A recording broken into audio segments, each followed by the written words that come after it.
जेव्हा पण मी रेस्टॉरंटमधून चिकन तंदुरी किंवा चिकन टिक्का ऑर्डर करते, तेव्हा मी एक गोष्ट थोडी जास्त ऑर्डर करते, ती म्हणजे त्यांची ग्रीन चटणी. कारण मला ती प्रचंड आवडते. पण मला माहीत नव्हतं ती घरी बनवणं इतकं सोपं असेल.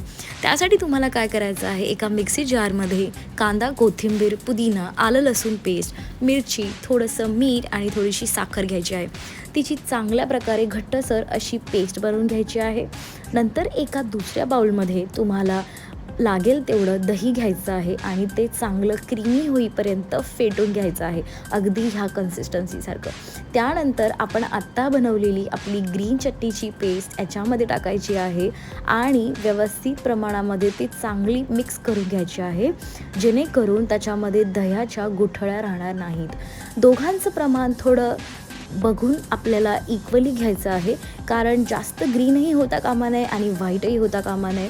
ती एक्झॅक्टली हॉटेल स्टाईल दिसली पाहिजे. ती थोडी जास्त फ्रेश राहावी म्हणून मी 2 बर्फाचे तुकडे देखील यामध्ये ॲड केले आहेत.